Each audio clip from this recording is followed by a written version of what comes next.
भले 2 बजे रात में आए, अगर मोहल्ले से निकल रही है तो अपनी बालकनी में खड़े होके वो देखेंगे जरूर। आप लोग देखते बोले राधे। अच्छा, बड़ा शौक और दूल्हा देख करके और बिल्कुल 2 मिनट लगते हैं माताओं को फैसला करने में, 2 मिनट में फैसला कर देती है। पिताजी की 13 जोड़ी चप्पलें भर गई, पर देखकर देखकर लड़का देखकर देखकर तब जाके वो विवाह पक्को भाव। माता जी ने देखो 3 मिनट भी नहीं लगाए, जैसे देखो तो कहीं जिज्जी तन्नक सी नाक दबी, तन्नक सो कलर फलो होने तो दूल्हा फैसला करने में 2 मिनट लगते। अब माताओं को शौक, माताओं ने जैसे देखा तो तीसरा में जैसे ही राम जी सरकार आए और राम जी को देखा तो मन में ये विचार किया कि हो ना हो दूल्हा सरकार तो यही है। जैसे ही पास में आए तो राम जी ने कहा नहीं नहीं, बोले हम तो तुम्हारे दूल्हा सरकार के मित्र हैं। अरे वाह, क्या बात है। बताओ, जिनका बैठना उठना इतने भले लोगों के साथ हो, बताओ वो उनकी तो बातें निराली होगी। भगवान भी मन में विचार कर रहे, बोले देखना दूल्हा आ रहा है पीछे। अब की बार ब्रह्मा जी आए और जैसे ही ब्रह्मा जी आए, ब्रह्मा जी को देखा सफेद वस्त्र, सफेद दाढ़ी, सफेद बाल, सफेद धोती, सफेद छाई हुई है। जैसे ही देखा माताओं ने मन में विचार किया, बोले जिज्जी ओ। बगल वाली ने पूछा मुझे क्या होगा, बोले कहा बताए आप। तन्नक देखो तो राजा साहब ने और तो सब कछु अच्छो देखो, बोलो पैसा ज्यादा देखो। लड़का ने देखो, बोले तन्नक उम्र ज्यादा हो गई है, का पता दांत माते हैं कि नहीं। जैसे ही देखा तो ब्रह्मा जी भी कहते हैं, बोले नहीं नहीं, हम दूल्हा नहीं है। आप कौन है? बोले हम तो दूल्हा के पिताजी हैं। और ज्यों कहा कि हम दूल्हा के पिताजी हैं, सोई माता जी ने मन में विचार करें, बताओ जो उनके पिताजी इतने अच्छे लग रहे, उनके लड़का कितने अच्छे लगे हैं। जाकर के एक तरफ बैठे हैं। अब जैसे ही देखा सगुणों ने, जैसे देखा कि बारात में साथ में चलने के लिए कोई नहीं है, तो शिव जी ने कहा एक काम करो नंदी, अपनी बारात बुलाओ। और जैसे ही अपनी बारात के लिए आवाज लगाई तो आज नंदी ने कहा हर हर महादेव, बोले हर हर महादेव। जैसे ही महादेव का नारा लगाया, आज तो अनेक अनेक प्रकार के भूत प्रेत पिशाच डाकनी साकनी, कई भूत तो विदेश से भी आए। जो विदेश से आए हैं वो बड़े भाई कोरे नारे, जो वेस्ट इंडीज से आए हैं वो काने कलौटी। और कैसे मुखहीन विपुल मुख काहू, रूप कैसा, किसी किसी का एक मुख है तो किसी किसी का मुख ही नहीं है, तो किसी किसी के मुख ही मुख लगे हैं। ऐसा जैसे देखा कबाए नाचते हुए आ रहे हैं और नाचते नाचते आए हैं राजा हेमांचल की पावन नगरी में पहुंचे। जैसे ही राजा हेमांचल की नगरी में पावन पहुंचे हैं, जनवासी में पहुंचे जहां रुकने की व्यवस्था है, तो बारात आ रही है भोलेनाथ की। आप लोग अच्छी बैठना है, अपन नहीं जाना, नहीं अपन तो कथा सुना के जाने, झाड़ा फूकी करके नहीं जाने। बोलो राधे राधे। जनवासी में अब एक भैया खड़े स्वागत में, स्वागत के लिए खड़े थे। और जैसे ही एक भूत आए, पीछे से हाथ रखा, बोले कहा भैया जनवासो जो आए, रुकने की व्यवस्था नहीं आए। अब भैया ने देखा नहीं पीछे, आगे देखते देखते कह दिया हाँ यही है जनवासा। एक बार और पूछा, बोले भैया जनवासा जो आए। पीछे जैसे देखा और ज्यों पीछे देखा, जो पूछ रहा है उसका मुख ही नहीं है। और जैसे देखा कि जो पूछ रहा है उसका तो मुख ही नहीं है, तो तुरंत ही बेहोश हो गया। जैसे बेहोश हुए थोड़ी देर बाद मूर्छा खुली, उठ करके गए। जैसे ही पहुंचे कि दादाजी ने पूछा, बोले कहा भैया जाकर बारात आ गई, बारात आ गई। आदमी जो देखने के जनवासी में खड़ा है स्वागत में, वो वापस गया, उससे पूछा कि बारात आ गई, तो वो भी कहता है काम करो जाओ जा करके देखाओ। दादा कहने लगे तो तुम्हें बता दो, तुम बताइए से आ रहे। बोले नहीं हम नहीं बता रहे, तुम तो जाओ और खुद देख के आओ। बोले बारात काट हुआ ये तो आफत आई है, जब बारात आए। कहते हैं शंकर जी की बारात जौन गांव में से निकली, वो गांव के कुत्ता 6 महीना तक भौंकत रहे। बाद में खबर करके कि शंकर जी की बारात खबर कर रहे। राम जी का विवाह हुआ तो राम जी सरकार 6 महीने जनकपुर में रुकी। विवाह के बाद 6 महीने बाद विदा हुई और मुश्किल जनवासी में पहुंचे, पंकज की व्यवस्था हुई। एक बाल बच्चों को बड़ी शौक, बाल बच्चे भी पहुंचे और जैसे ही पास में पहुंचे तो ऐसा तो गए दूल्हा देखने के लाने 60 की स्पीड में। जैसे ही दूल्हा देख के आए, लौट के आए 120 की स्पीड में घरे आ। बोले मम्मी तुम तो किवाड़ लगा दे। अब मम्मी ने पूछी, बोले बेटा बताओ कैसी है अपने दूल्हा सरकार कैसे है। बोले पार्वती दीदी के दूल्हा कैसे है। कैसे है बेटा तुम्हारे जीजा, कैसे है जीजा। वो कहने लगो मम्मी तुम तो पलका बिछाओ। व्यवस्था हुई, लिटाया, सिर पे हाथ फेरा। मम्मी ने बड़े अच्छे से बड़े पुचकार कर, बेटा अरे वो बेटा बताओ तो तुम्हें कैसे है जीजा जी। वो कहने लगो मम्मी अगर सवेरे लोग जिगत रहे तो जरूर बताए कि कैसे हते जीजा। बोले जीजा का कालाव है वो तो जीजा ये सो के देख के मर जा। और अच्छा जीजा शब्द भी वो वहीं से चला है। बोले अनेक प्रकार की बात हुई है प्यारे। गोस्वामी तुलसीदास जी कहते हैं कि तन छाल ब्याल कपाल भूषण नगन जटिल भयंकर संग भूत प्रेत पिशाच जोगिन विकट मुख रजनी चरा। जो जियत रहत बरात देखत पुण्य बढ़ते कर सही। देखी सो उमा विवाह घर घर बातें हसीनर कन कही। बोले मम्मी सुबेरे लोग जिगत रहे हैं तो जरूर बताए कि कैसे हैं जीजा। अब जनवासी में भैया पंकज की व्यवस्था भाई भोजन करवा दिए भोलेनाथ को। समय भी क्योंकि बहुत हो रहा है। अब जैसे ही पंकज की व्यवस्था हुई तो भूत प्रेतों को बैठा लो। जो भाई अब पहले समय में बफर का सिस्टम नहीं था, बफर का सिस्टम। अच्छा बफर में भी बड़ी विचित्र विडंबना बनती है, अच्छे से देखना। बफर में व्यक्ति जाएगा विवाह में, जब अच्छे बढ़िया ऑफिशियल वर्ग के लोग जाते हैं तो अच्छा बढ़िया सूट वूट पहन करके वो पहुंचे। सूट पहन के पहुंचे, ठीक है। अब उठाई उन्होंने थाली, जैसे ही थाली उठाई काउंटर पे पहुंचे और उनके सामने थाली लेकर खड़े हो गए। थाली लेकर खड़े हो गए कि भैया एक रोटी दे दे तो ये थाली। और कहीं ना कहीं 2 जने और भाई संगे तो फिर लोग को आदि आदि कर ये बफर की भोजन है।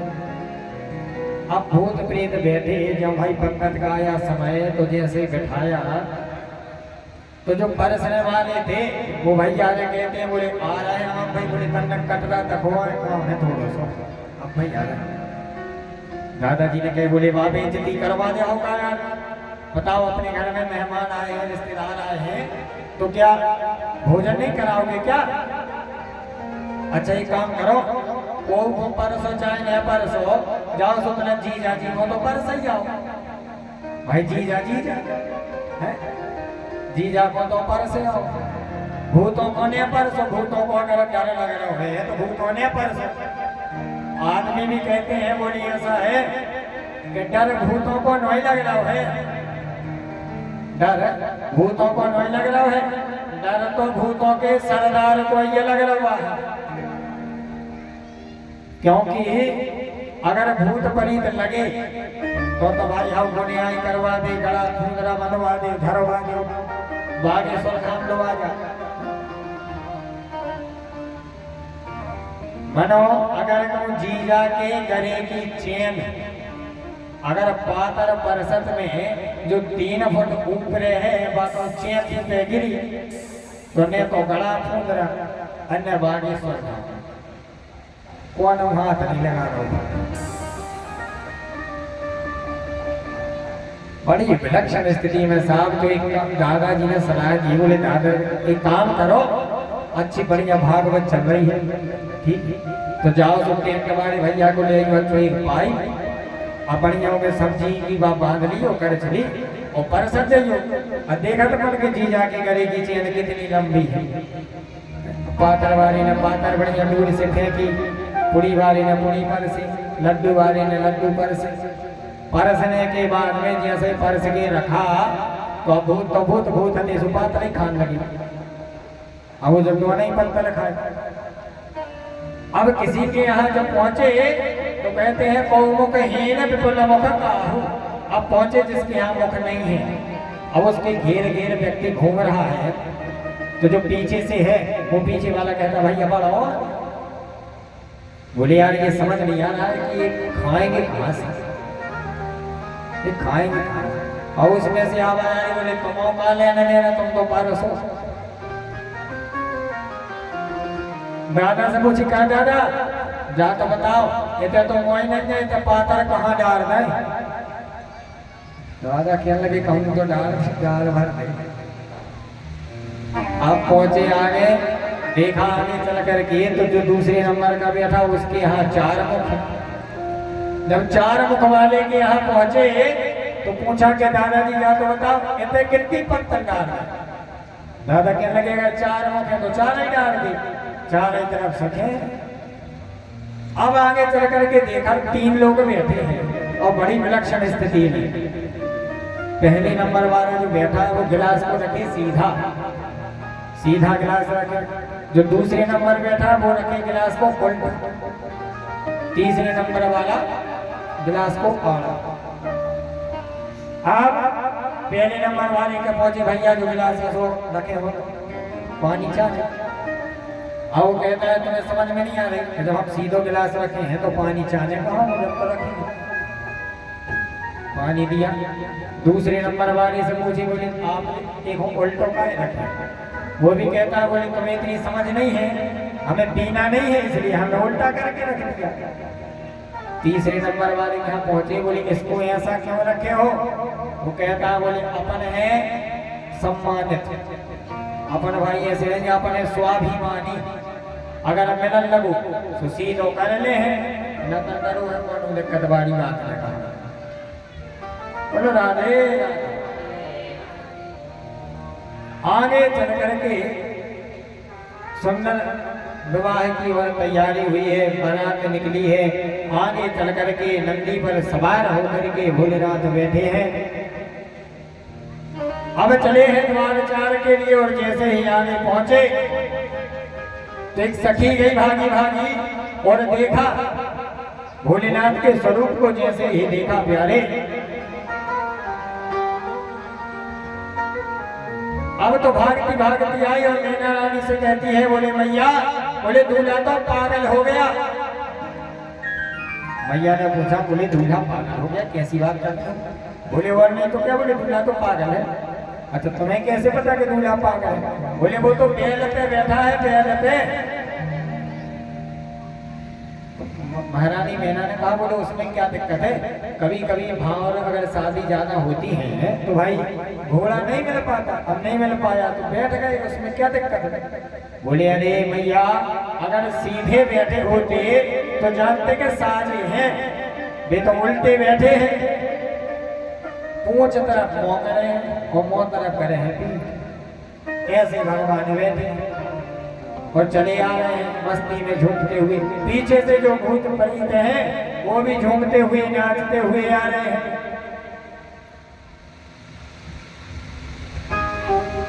और आकर के सखी ने कहा महारानी गौरा से कि हमें जाने रे कछो नौने से हुई है ना जाए हिमाचल के दामाद बने नौने से हुई है राजा हिमाचल के दामाद हमें जाने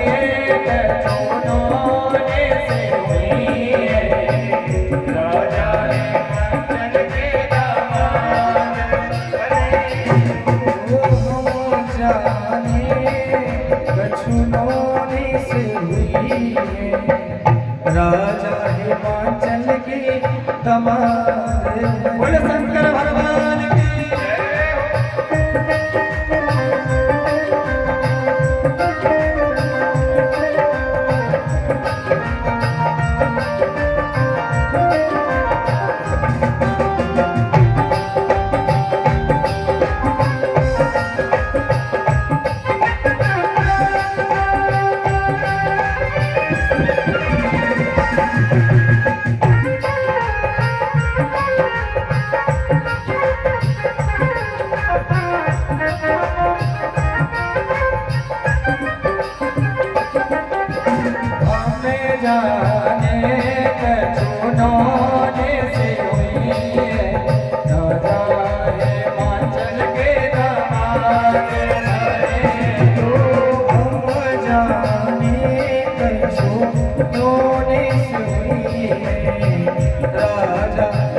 चल की दामाद बने भोला ने तुझे को पहले पे आ गए भोला ने तुझे सो पहले पे आ गए भोला ने तुझे सो पहले पे आ गए भोला ने तुझे सो पहले पे आ गए हर दिन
बोलो शंकर भगवान की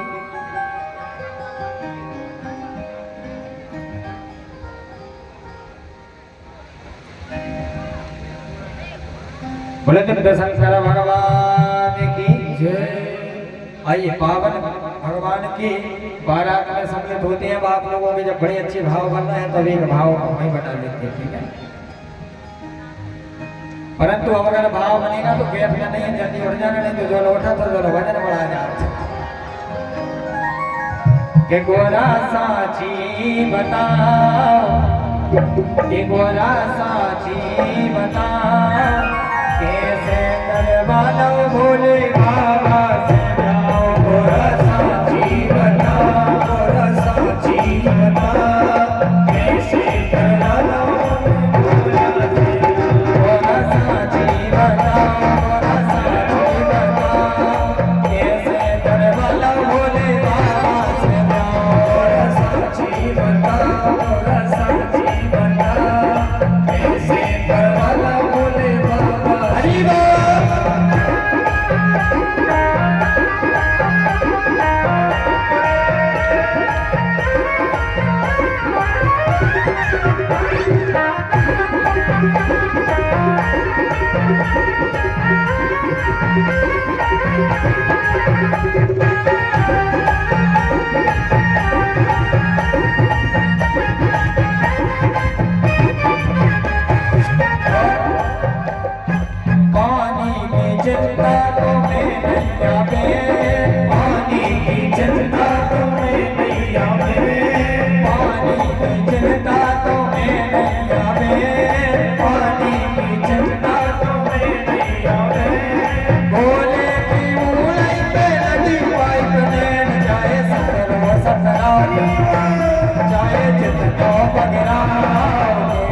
गौरा महारानी से कहते हैं लाइट की चिंता तो मैं नहीं आवे, लाइट की चिंता तो मैं नहीं आवे, लाइट की चिंता तो मैं नहीं आवे, लाइट की चिंता तो मैं नहीं आवे। भोला की बुलाई पे लगी लाल के चाहे कूलर चलाओ, चाहे पंखा चलाओ, कैसे करवालो भोले बाबा से प्यार। साची बता, साची बता, कैसे करवालो भोले बाबा से प्यार। साची बताओ, साची बताओ, कैसे करवालो भोले बाबा से प्यार। साची बताओ, साची बताओ, कैसे करवालो भोले बाबा से प्यार। एक गोरा साची बताओ, कैसे करवा लो भोले बाबा से प्यार।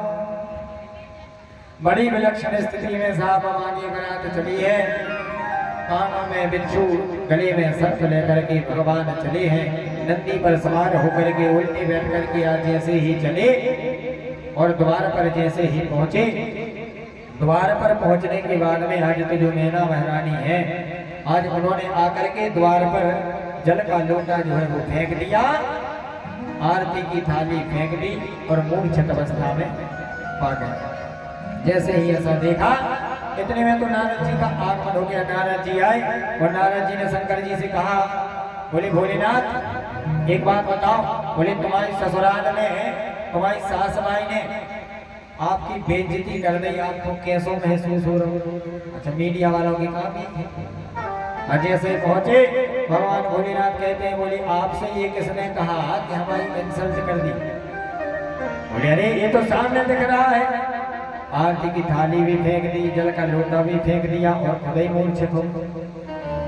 बोले अरे मेरी सास बड़ी समझदार है, उसने मन में ये विचार किया कि जिनके माथे पर गंगा जी स्वयं विराजमान है, उनके लिए हम एक लोटा जल से क्या उनके पाद प्रक्षालन करेंगे, इसीलिए उन्होंने लोटा फेंक दिया। अच्छा, एक बात जैसे ही कट गई तो तुरंत ही कहा, बोले एक फिर बात बताओ। बोले फिर ये दीपक क्यों फेंक दिया, आरती की थाली क्यों फेंक दी? बोले उन्होंने मन में ये विचार किया कि जिनके माथे पर चंद्रमा चमचमा रहा हो, जो जगत को प्रकाशित कर रहे हो, उनके लिए हम एक छोटे से दिया से क्या आरती करेंगे। और बोले फिर खुद मूर्छित क्यों हो गई? हाँ, बोले वो खुद तो मूर्छित इसलिए हो गई ताकि उन्होंने बस इतना विचार भर नहीं किया, मेरे गले में जो काल है वो इस काल को देख करके डर गई, परंतु उन्होंने मन में ये विचार नहीं किया कि जिसके गले में काल है वो तो कोई महाकाल ही होगा। देखो बजाना है तो सब लोग बजाया करो, नहीं तो बजाया नहीं। बोलो राधे राधे। द्वार पर आए, सुंदर पूजन हुआ है, समझाया गया है, समझाने के बाद में द्वार चार हुआ, द्वार पर पूजन हुआ, अंदर पहुंचे हैं। मंडप में जैसे ही पहुंचे तो विवाह की क्रिया को आगे बढ़ाते हुए भावों की व्यवस्था हुई है। तो सबसे पहले हमारे यहाँ ऐसी मान्यता है कि जब शादी होती है तो सबसे पहले चढ़ाव चढ़ता है कन्या के लिए। तो उसके लिए जो आचार्य थे, जो विराजे हैं, जो वैवाहिक कर्म करवा रहे हैं, उन्होंने कहा बोले एक काम करो नंदी, वो पावड़ा वाला कपड़ा लेकर के आओ। अब भगवान भोलेनाथ ने कहा बोले ये क्या, इसको क्या कहते हैं? बोले अरे वो मेहर से लेकर के मंडप तक उसको बिछाया जाता है, तब उस पर से कन्या आती है मंडप में, तब जाकर के विवाह को आगे बढ़ाते हैं, फिर चढ़ाव चढ़ाते। तो भगवान कहते बोले वो तो हमने खरीदा नहीं। नंदी कहते हैं वो हम भूल गए हैं, वो हमने लिया तो था परंतु वो हमें याद नहीं, वो हम भूल गए हैं। भोलेनाथ कहते बोले झूठ क्यों बोल रहे हो? तो कहा अरे अगर विवाह में अगर थोड़ा बहुत झूठ बोलना पड़े और अगर झूठ बोल के अगर किसी का दाम्पत्य जीवन बन जाए तो झूठ बोल दो, उसमें दोष नहीं लगता। कुछ स्थान से बतलाए गए हैं कि स्त्री सो नर में विवाहे प्रत्यर्थे प्राण संकटे। अगर ब्रह्म हत्या हो रही हो, गौ माता पर कष्ट हो रहा हो, किसी के विवाह में बाधा आ रही हो, किसी को फांसी की सजा हो रही हो, अगर ऐसी जगहों पर अगर झूठ बोलना पड़े तो उसमें दोष नहीं लगता है। आज यहाँ पर झूठ बोला है, वैवाहिक कार्य के लिए आगे बढ़ाया तो कहा कि बोले काम करो अब वो जेवर निकालो, जेवर। अब भगवान भोलेनाथ कहते अपने नाम में कुछ बनवाया ही नहीं है। अब बोले जेवर में क्या चढ़ाना है? तो कहा बोले भोलेनाथ जो आपके आभूषण हैं, जो आपने पहन रखे हैं, उन आभूषणों के लिए चढ़ाना है। बोले जेवर चढ़ाया जाता है। अद्भुत श्रृंगार आज भोलेनाथ ने चढ़ाया है। किसी कवि ने कहा कि आज बारी गोरा के आज बारी गोरा के चढ़ रहे चढ़ाए हरे मंडप के नीचे। आज बारी गोरा के चढ़ रहे चढ़ाए हरे मंडप के नीचे।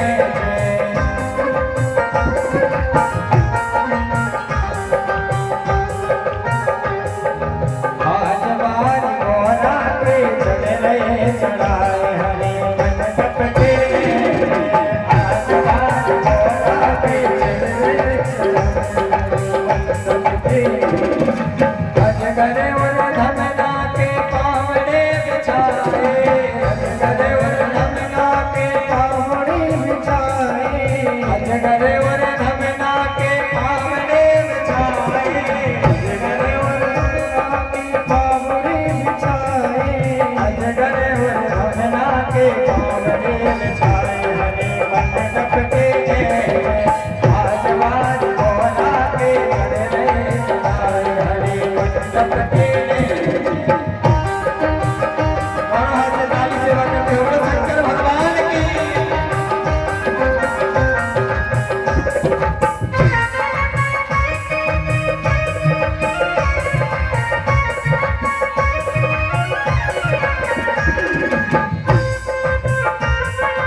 जेवर निकालो जेवर। तो भगवान भोलेनाथ भी जो जेवर पहनते हैं ना, उस जेवर को अब चढ़ाना प्रारंभ किया। बिच्छू तो कइयों के जेवर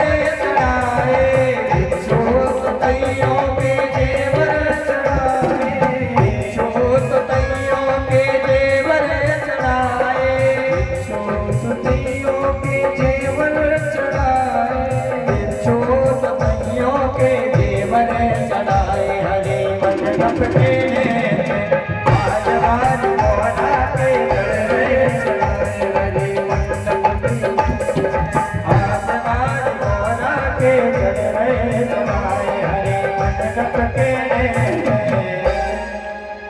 बोले आज बारी गोहरा के चढ़ रहे चढ़ाए हरे मंडप के अद्भुत विवाह हुआ और विवाह जब परिपूर्ण हुआ है प्यारे तो विवाह परिपूर्ण होने के बाद में आगे चल करके सुंदर कवियों ने कहा कि गिरजा के विवाह में उत्साह भयो 3 लोग अरे भावर के पड़े से सुत होते नारी नरखो गिरजा के विवाह में उत्साह भयो 3 लोग भावर के पड़े से सुत होते नारी नरखो उन्नयन मृग नयनी सब हंस हंस के कहने लागे ले होने के जब उठन दे हो बरखो आज तो जो ब्राह्मण देवता बैठे वो कहते हैं पहले संकल्प कर दो बाद में दूल्हा सरकार उठ रहे हैं जो खवास भैया बैठे हैं वे भी कह रहे हैं कि एक काम करो जितना संकल्प उतना ही निछार ऐसी मान्यता है तो एक काम करो जब पहले जब निछार मिल जाए उसके बाद दूल्हा सरकार उठे ना दूल्हा नहीं उठ रहा तो किसी से पूछा भगवान ने बोले बच्चे एक बार बताओ इनको क्या देना है तो किसी ने बताया बोले ऐसा है कि कोई अगर किसी को विवाह की ज्यादा प्रसन्नता होती है तो वो भाई अपनी अंगूठी दे दे रुपया पैसा भी दे दे गले की चेन भी दे दे अब जो कहा कि गले की चेन दे दे तो भगवान भोलेनाथ यहाँ चेनों की तो नहीं कमी तो जो पहने हुए हैं गले की जो चेन उसको लिया हाथ में और कवि ने कहा कि लीनो नाग मुट्ठी में दीनो खवासन खो हमारी फुसकार छोड़ भाग चली घर को मंडप में बैठे देवता सब हंसन लागे अरे छूछी न जाओ ले जाओ बर को आज तो मंडप में बैठे हैं सब देवता हंस रहे हैं हंसते हंसते कहते हैं बोले ऐसे न जाओ बिना नेग के हमें तो नेग चाहिए तो अब एक काम करो जो नेग ले करके जाओ जो दूल्हा ने दिया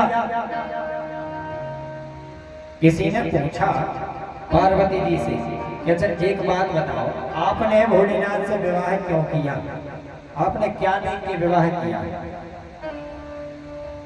तो आज पार्वती जी बड़े सुंदर भाव से कहती हैं कि सुनो संसार के जितने भी पुरुष हैं वो काम के वशीभूत हैं वो काम के वशीभूत हैं परंतु जो मेरे स्वामी हैं वो काम के नहीं वो राम के वशीभूत हैं वो राम के वशीभूत और जब विवाह होकर के हम यहाँ से जाएंगे ना तो कैलाश पर सबसे पहले काम कथा नहीं वहां पर राम कथा होगी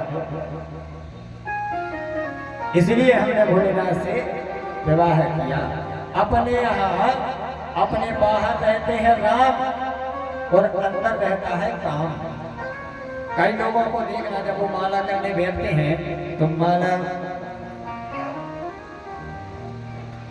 माला झोली में डाला हाथ और जैसे झोली में हाथ अब माला चल रही है माला चल रही है चलते चलते 4 बार उस माला को दूसरे हाथ से देख चुके हैं आज अभी तक माला नहीं हो पाई क्या बात है माला चलती जा रही और मम्मी माला कर रही है और देख तो बहू रानी तरफ रही है बोले सोना होने का चूल्हा नहीं है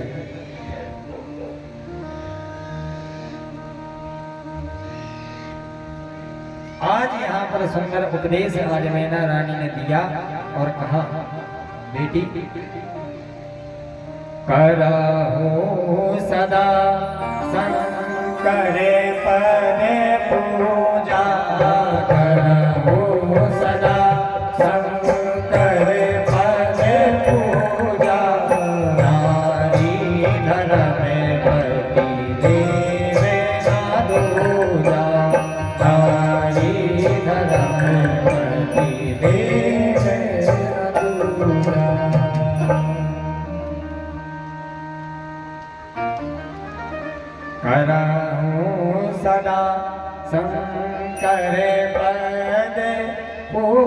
पूजा। बोले सदा सर्वदा भोलेनाथ के चरणों की सेवा करते रहना ही तुम्हारा धर्म है। और यही उपदेश मां जानकी जी के लिए भी दिया। और अपने यहाँ उपदेश जब देते हैं तो कहते बेटा तुम चिंता न करियो, तुम तो बस एक बार फोन लगा दीजिए, एक बार बस फोन बस लगा दियो, आधी रात में पहुंचे हैं।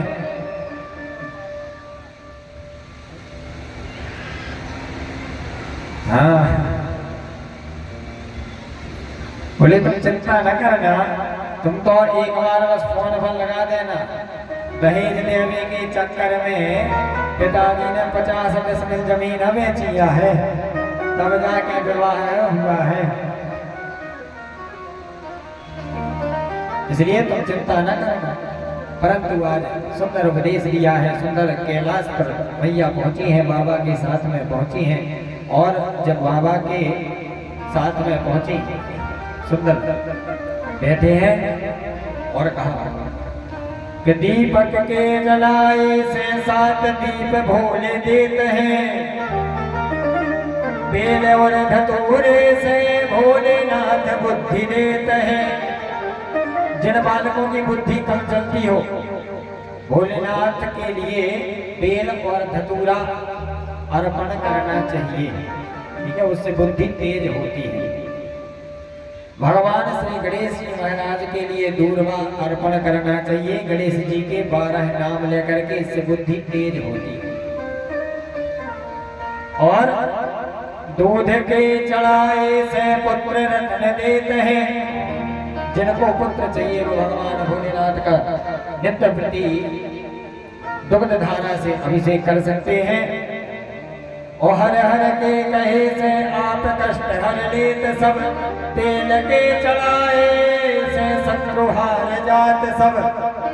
जिनको शत्रुओं का भय हो वो सरसों के तेल से अभिषेक भगवान भोलेनाथ का कर सकते हैं, शत्रुओं का विनाश होता है।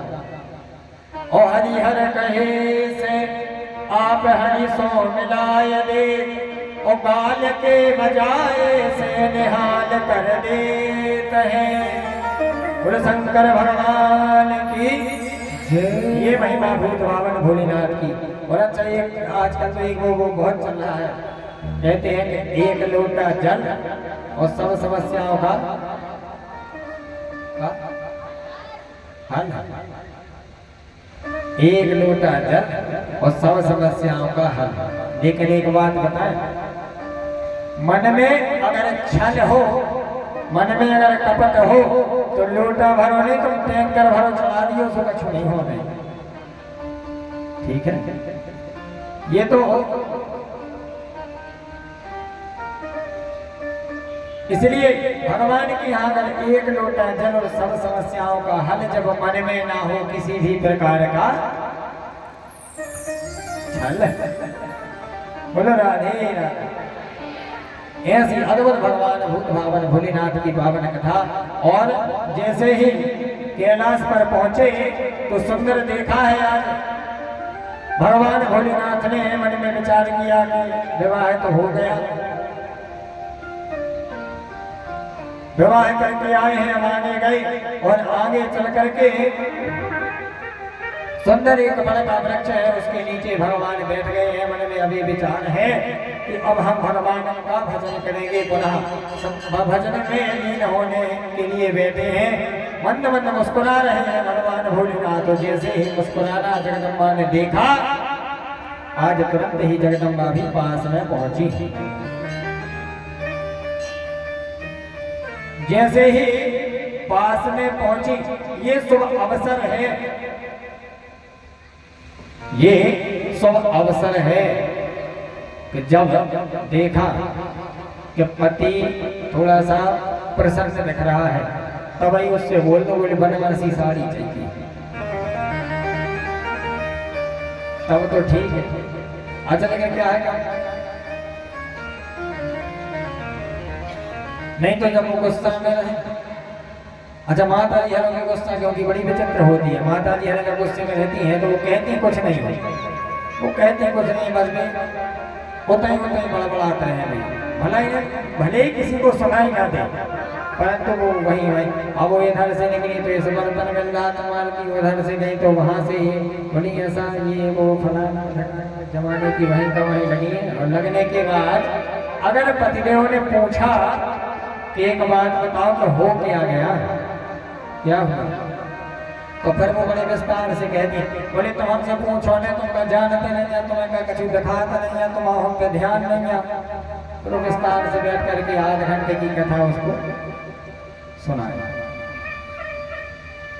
आज जैसे ही जगदम्बा ने देखा कि पति प्रसन्न चित्त लग रहे हैं, मंद मंद मुस्कुरा रहे हैं, तो पास में पहुंची हैं और भगवान से श्री राघवेंद्र सरकार की कथा के लिए पूछा। और जैसे ही पूछा तो सर्वप्रथम तो आज भगवान भोलेनाथ ने धन्यवाद दिया, क्योंकि जो कथा कराए वो तो धन्यवाद के पात्र ही हैं।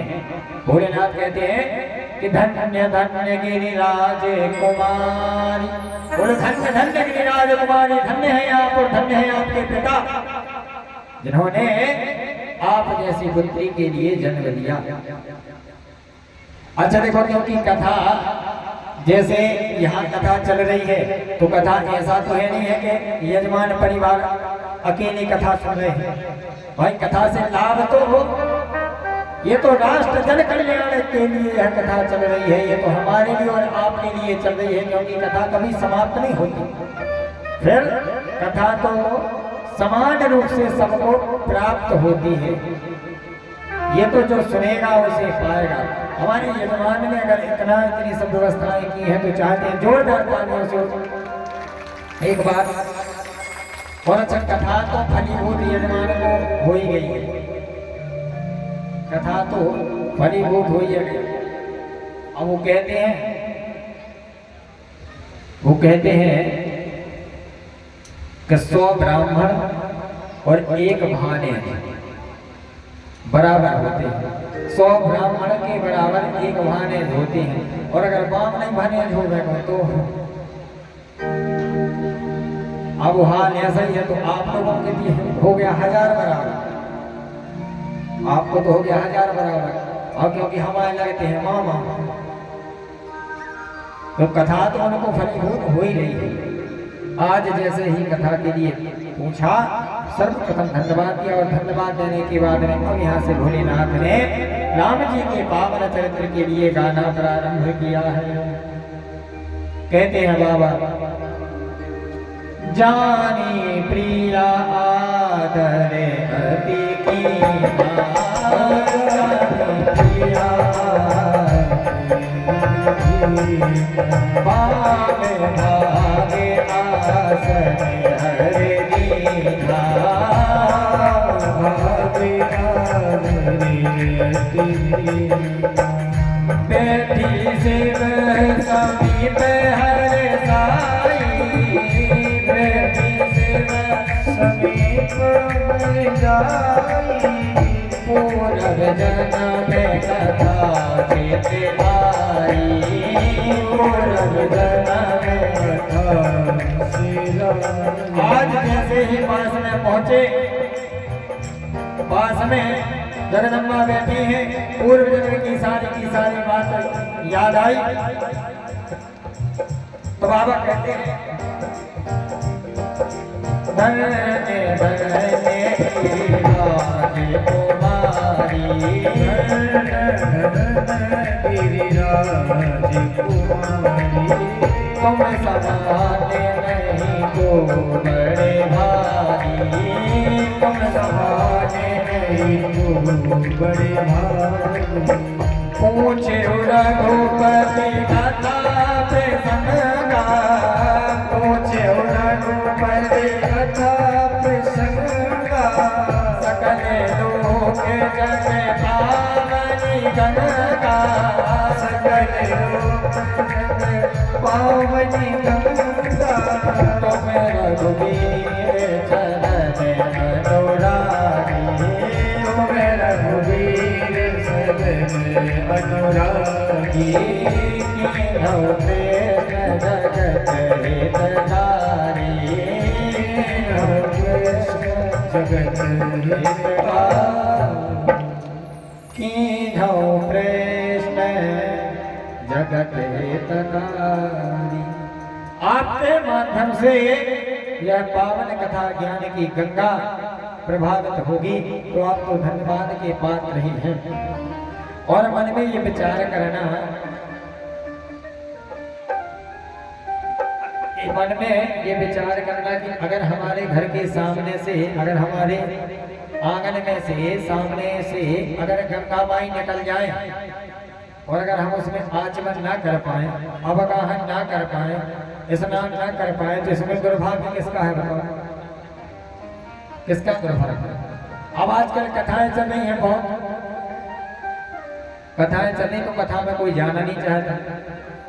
अच्छा देखो, दो गंगा है, ठीक है। एक गंगा तो कौन? भागीरथी गंगा, जो भागीरथ जी महाराज के माध्यम से आई और जग पावन करती है, प्रयागराज में बसती है, वाराणसी में बसती है, काशी में जो है वो है गंगा। एक गंगा कौन? तो एक भगवान के पादार बिंद से प्रकट हुई है, भगवान के पैरों से प्रकट हुई है, और एक भगवान के मुख से प्रकट हुई है जो है ज्ञान गंगा। अब बताओ दोनों गंगाओं में श्रेष्ठ कौन है? ज्ञान गंगा बड़ी है या जो पैरों से निकली है वो गंगा श्रेष्ठ है? देखो, मुख का स्थान सदा पूजनीय है, पवित्र है, क्योंकि पैरों में पहनने वाली चप्पल हम कभी सिर पे नहीं रखते, ठीक है। तो ये जग पावनी गंगा है, जो आएगा इसमें गोता लगाएगा वो भव सागर से पार होगा प्यारे। लेकिन बुलाने के बाद भी लोग नहीं आते। अब लोग कहते बोले महाराज क्या कथा सुने, वही तो कथा है, दिन रात तो कथा सुन रहे हैं, टीवी में तो कथा आ रही है, अगले टीवी में तो बिल्कुल 24 घंटे कथा चल रही है। एक बात बतलाएं, टीवी में तो भात भात के रसगुल्ला भी दिखाई देते हैं, तो बताओ क्या टीवी के रसगुल्ला में पेट भरता है क्या? तो भाई जब टीवी के रसगुल्ला से पेट नहीं भरता है तो टीवी की कथा से फिर उद्धार कैसे होगा ये बताओ।